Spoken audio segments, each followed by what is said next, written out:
Ketamine is a rapid-acting antidepressant drug that has been shown to reduce the symptoms of depression within hours of a single treatment. Ketamine acts as an antagonist of NMDA receptors, but what if I were to tell you that ketamine's rapid antidepressant effects are not dependent on NMDA receptors?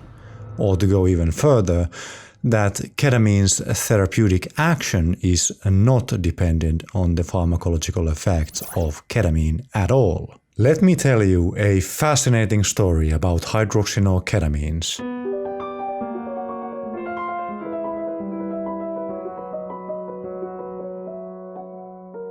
Welcome to my channel. My name is Samuel Kohtala. I'm a neuropharmacologist studying the mechanisms of drug action in the brain. In this video, I will be talking about a certain hypothesis of ketamine's action, which revolves around drugs known as hydroxynorketamines. By the end of this video, you will know what hydroxynorketamines are and how they may be related to ketamine's antidepressant effects. Before we talk about the main topic of today, let me give you a quick recap on the basic pharmacology of ketamine. Ketamine's therapeutic effects are typically thought to be the result of ketamine's effects on NMDA receptors. One notable idea is the disinhibition hypothesis, which suggests that subanesthetic doses of ketamine preferentially bind to NMDA receptors on inhibitory interneurons, thus increasing neural activity, glutamate release, and facilitating synaptic plasticity. I have a dedicated video discussing the disinhibition hypothesis in particular, so I urge you to check that out if you are more interested in the details of this particular hypothesis. There's a link in the description down below. Now, the point here is that most of the current hypotheses assume ketamine is primarily acting on NMDA receptors. This is where the hydroxynorketamine story takes a different turn. These hydroxynorketamines are metabolites of the parent drug ketamine.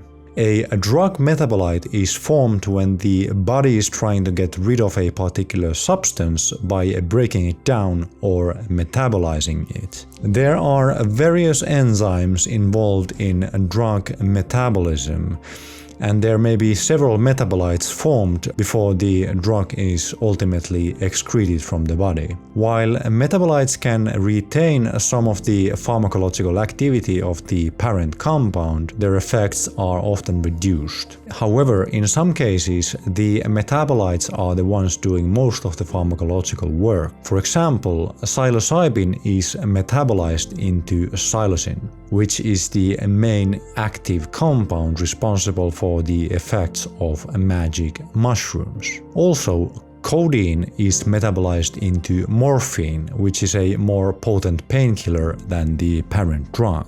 The hydroxynorketamines I am referring to were thought to be unimportant until a certain study investigated their effects in rodents. Essentially, the study suggests that ketamine's therapeutic effects are not dependent on NMDA receptors, and that instead of ketamine doing all the hard work, the hydroxynorketamine metabolites would be responsible for at least some of ketamine's therapeutic effects. These findings were controversial and remain so even years later. Many studies have now shown that these metabolites may actually have antidepressant-like effects in rodents. One aspect that pharmaceutical companies are particularly interested in is developing a drug that lacks the psychotropic side effects of ketamine. The hydroxynorketamine metabolites answer this question perfectly, since the rodent studies suggest these metabolites don't bind to NMDA receptors that well at all, and they seem to lack some of the behavioral signatures of psychoactivity. However, the mechanism of action of these metabolites remains unclear. but several ideas have been suggested to explain their therapeutic effects in rodents. In general, these metabolites are thought to also facilitate glutamatergic neurotransmission, perhaps through mechanisms involving metabotropic glutamate receptors.